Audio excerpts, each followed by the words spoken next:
So hello everyone, good morning सभी को day 8 के व्लॉग में। स्टार्ट करते हैं स्टडी। और सबसे पहले आज हम पढ़ रहे हैं इकोनॉमिक्स। इकोनॉमिक्स में आज का टॉपिक है नेशनल इनकम। और नेशनल इनकम एक ऐसा टॉपिक है जिससे बहुत से क्वेश्चंस बनते हैं। आपको आइडिया होगा, आपने क्वेश्चंस देखे होंगे मॉक में, जीडीपी जीएनपी के क्वेश्चंस। खासकर जीडीपी के तो आपने देखे होंगे, पर्सनल इनकम के क्वेश्चंस देखे होंगे।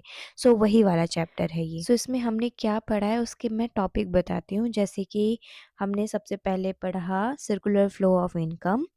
देन उसके बाद हमने उसके 3 मॉडल पढ़े। उसके बाद हमने इंजेक्शन एंड लीकेज जो सर्कुलर फ्लो ऑफ इनकम में होते हैं वो पढ़ा। देन उसके बाद method of calculating national income 3 तरीके से निकाला जाता है। वैल्यू एडेड मेथड, जिसको इनपुट एंड आउटपुट मेथड बोलते हैं। देन इनकम मेथड होता है एंड देन एक्सपेंडिचर मेथड होता है। फिर उसके बाद हम final goods and intermediate goods के बारे में पढ़ते हैं। और फाइनल गुड्स के ही टाइप होते हैं consumer goods and capital goods, उसके बारे में पढ़ते हैं। इन्वेंट्री हो गया, स्टॉक हो गया, फ्लो हो गया, ये सब पढ़ते हैं। देन सबसे इम्पॉर्टेंट है एग्रीगेट ऑफ नेशनल इनकम, यानी कि GDP, GNP, NDP, NNP, in factor cost and market price. ये सारी चीज़ें हमने पढ़ी। इसके अलावा हमने पर्सनल इनकम पढ़ा, जीडीपी डिफ्लेटर क्या होता है, per capita income, purchasing power parity, real GDP, nominal GDP, और ये पीपीपी, ये परचेजिंग पावर पैरिटी। फिर उसके बाद पोटेंशियल गैप हो गया, पर्सनल डिस्पोजेबल इनकम। इतनी सारी चीज़ें हमने पढ़ी हैं। और आज हमने सिर्फ इकोनॉमिक्स की क्लास बस ली थी और इसके क्वेश्चंस प्रैक्टिस हम कल करेंगे। इतना ही हुआ था। देन उसके बाद फिर मैथ्स स्टार्ट किया और मैथ्स में मेंसुरेशन कर रही हूँ, वही चैप्टर चल रहा है मेंसुरेशन में। एंड अभी मीन्स के क्वेश्चंस चल रहे हैं, इसलिए मैं एक एक वीडियो ही देख रही हूँ, क्योंकि थोड़े से लेंदी क्वेश्चंस हैं ये सारे। और टॉपिक यानी कि इसके फॉर्मूलाज जो है ना, उसको एक बार पढ़ के तो समझ में आ जाएगा, बट याद नहीं होगा पहली बार में। तो 1-2 बार उसको देखना पड़ता है, इसलिए मैं सिर्फ एक ही क्लास ले रही हूँ अभी। स्टडी के साथ-साथ मैथ्स में प्रैक्टिस भी मैंने स्टार्ट कर दी है। थोड़ा बहुत प्रैक्टिस कर रही हूँ और नया टॉपिक भी जल्दी स्टार्ट करूँगी। देन इसके बाद फिर मैंने स्टार्ट किए थे इंग्लिश, और इंग्लिश में मैं आज कर रही हूँ कंडीशनल्स, जो चैप्टर है कंडीशनल वाला, जिसमें कंडीशनल के क्वेश्चंस आते हैं। 3 टाइप तो होते ही हैं, उसके अलावा भी कुछ 2-4 और टाइप होते हैं जो सर ने पढ़ाए, तो उन सबको हमने कवर किया। कंडीशनल चैप्टर में ऐसा होता है कि अगर आपने मीनिंग समझ समझ ली है, तो कहाँ पे क्या लगेगा आपसे आसानी से बन जाएगा। क्योंकि हम एक वो 3 फॉर्मूले पढ़कर जब सॉल्व करते हैं ना, तो कुछ के आंसर गलत हो जाते हैं। तो सर ने समझाया कि हमें करना कैसे है, इसका मीनिंग समझ के कैसे करना है, तो आपका गलत नहीं होगा। तो ये सब हमने पढ़ा कंडीशनल में। ये मैं पहली बार पढ़ रही हूँ, मैंने कंडीशनल पहले पढ़ा था, बट इस तरह नहीं पढ़ा था कि आप मीनिंग समझ के करो कि कहाँ पे वुड आएगा, कहाँ पे वुड नहीं आएगा, कहाँ पे हैड आएगा, कहाँ पे हैड नहीं आएगा। ये सारी चीज़ें हमने पढ़ी। देन उसके बाद रीजनिंग स्टार्ट किया, और रीजनिंग में आज मैं कर रही हूँ डिस्टेंस एंड डायरेक्शन चैप्टर। ये चैप्टर वैसे तो बहुत ईजी है, बहुत से क्वेश्चंस आसानी से बन जाते हैं, बस थोड़ा-सा टाइम लगता है क्योंकि लेंदी क्वेश्चंस रहते हैं। उसके अलावा एक टॉपिक हो, इसी में एक और टाइप होता है, जिसमें हम शैडो वाला क्वेश्चंस जो होता है, उसमें मुझे हर बार गलत हुआ है। जितने भी मैंने क्वेश्चंस किए हैं 3-4, सभी के सभी गलत हुए हैं। तो मुझे ये लगा कि यही वाला एक टॉपिक है इसके अंदर जो मुझे अच्छे से पढ़ना होगा। रीजनिंग कंप्लीट करने के बाद मैंने स्टार्ट किया अपना मैथ्स, और मैथ्स में 2D मेंसुरेशन का रिवीजन कर रही हूँ।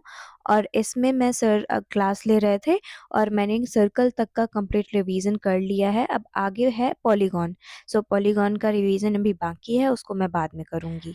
मैथ्स का रिवीजन करने के बाद फिर मैंने स्टार्ट किया एडवर्ब के क्वेश्चंस प्रैक्टिस, और यूट्यूब से कर रही हूँ। यूट्यूब में सर की प्लेलिस्ट में बहुत सारे क्वेश्चंस प्रैक्टिस हैं, टॉपिक वाइज क्वेश्चंस प्रैक्टिस है, वहीं से मैं कर रही हूँ। और कल याद आया मुझे कि मैंने कल बोला था इंग्लिश के लिए कैसे पढ़ना है।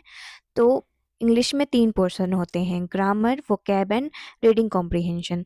ग्रामर आप अमन सर से कर सकते हो, बहुत अच्छा पढ़ाते हैं। वोकैब के लिए मैं रानी मैम को भी फॉलो करती हूँ और ब्लैक बुक भी फॉलो करती हूँ। देन रीडिंग कॉम्प्रिहेंशन में रानी मैम और अमन सर से दोनों से कर रही हूँ।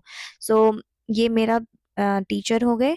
देन उसके बाद फिर ग्रामर कैसे करना है, आपको कोई भी चैप्टर उठाओ, जैसे प्रोनाउन उठाया, प्रोनाउन कंप्लीट किया पूरा, फिर उसके बाद उसको एक बार रिवाइज करोगे पूरा, देन उसके बाद उसके क्वेश्चंस प्रैक्टिस करोगे। लगभग 50-60 तो कर ही लेना कम से कम, ज़्यादा से ज़्यादा 100 कर लो। जब आप इतने कर लोगे ना तो आपको उसके एरर दिखने लगेंगे कि एरर कहाँ पे हो रहा है, कहाँ पे कौन-सा एरर आता है, तो ये आपको दिखने लगेंगे। ये आपको हर चैप्टर के बाद करना है क्वेश्चंस प्रैक्टिस। मैंने एडवर्ब खत्म किया था, एडवर्ब के क्वेश्चंस प्रैक्टिस कर रही हूँ। 2 क्लास है एडवर्ब की, दोनों कंप्लीट करूँगी। ऐसे ही आपको फिर वोकैब करना है, वोकैब ब्लैक बुक से उठा लो और जो 200 इम्पोर्टेंट वाले हैं उनको पहले कंप्लीट कर लो। देन फिर जब टाइम बचता है तो आप रानी मैम से भी ए टू जेड वोकैब सीरीज़ है वहाँ से कर लो थोड़ा बहुत। ए टू जेड वोकैब सीरीज़ ऐसी है कि आपको वहाँ से रिवीजन हो जाएगा। देन रीडिंग कॉम्प्रिहेंशन का क्या है कि आपको ज़्यादा से ज़्यादा प्रैक्टिस करोगे उतना ही ज़्यादा बनेगा।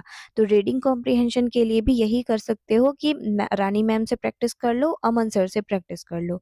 और रीडिंग करते जाना है। अगर आप हिंदी मीडियम में हो और बिगिनर्स हो, अभी नहीं समझ में आ रहा, तो आप डेली 1-2 पेज पढ़ते जाना। तो ये रहेगा कि आपकी प्रैक्टिस बनती जाएगी पढ़ने की। फिर समझने वाला काम ग्रामर कर देगा एंड थोड़ा बहुत जो बचेगा वो रीडिंग कॉम्प्रिहेंशन कर देगा। सो ऐसे आपकी इंग्लिश कंप्लीट हो जाएगी। एडवर्ब की प्रैक्टिस के बाद फिर मैंने स्टार्ट किया मॉडर्न हिस्ट्री, और मॉडर्न हिस्ट्री में मैं आज चैप्टर कर रही हूँ रिवोल्ट ऑफ 1857। देन उसके बाद फिर मैंने स्टार्ट किया इकोनॉमिक्स का रिवीजन, और इकोनॉमिक्स में जो चैप्टर 1 था बेसिक ऑफ इकोनॉमिक्स उसको मैंने रिवाइज किया, सारी चीज़ें एक बार अच्छे से पढ़ी। अभी क्वेश्चंस प्रैक्टिस नहीं की है, सिर्फ रिवीजन बस किया है। और हाँ, एक और बात कि बहुत सारे कमेंट आते हैं कि किस टीचर से हम मैथ्स करें, इंग्लिश करें या जीएस रीजनिंग कहाँ से करें? बहुत से कमेंट आते हैं। तो आप एक काम कर सकते हो, मैंने अपने टेलीग्राम चैनल पे पिन किया हुआ है, तो आप वहाँ पे ऐड हो जाओ टेलीग्राम पे, लिंक डिस्क्रिप्शन पे है।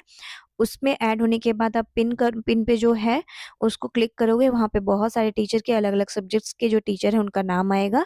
आप वहाँ से देख लो, आपको जो भी टीचर का समझ में आता है आप उनको फॉलो कर लो। वैसे जिनको मैं फॉलो करती हूँ वो मैं आपको बताती हूँ। मैथ्स के लिए गगन सर हैं, इंग्लिश के लिए अमन सर और रानी मैम हैं, जीएस के लिए परमार सर हैं एंड उसके अलावा बचा क्या? रीज़निंग, तो रीज़निंग के लिए पहले मैंने पीयूष सर से किया था और अभी जो प्रैक्टिस कर रही हूँ वो बलराम सर से कर रही हूँ। और रीज़निंग में मैंने पहले ऑफ़लाइन कोचिंग में कंप्लीट कर ली थी। कुछ टॉपिक थे जो मैंने पीयूष सर से किए हैं और अभी क्वेश्चंस प्रैक्टिस बलराम सर से कर रही हूँ। सो ये है रीज़निंग का।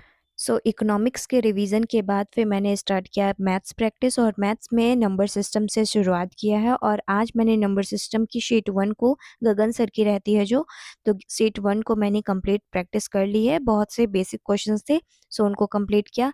देन उसके बाद फिर मैंने एक मॉक टेस्ट लगाया था एडिक्विटी पैटर्न का, सिमिलर पेपर जो 12 सितंबर को हुआ था उसका। सो उसमें मेरे मार्क्स आए थे 118, और संडे को मॉक दिया था जिसमें 133 आए थे। सो ये था मेरा पूरा शेड्यूल, डे 9 का शेड्यूल भी लगा दिया है। Thank you for watching my videos. Thank you.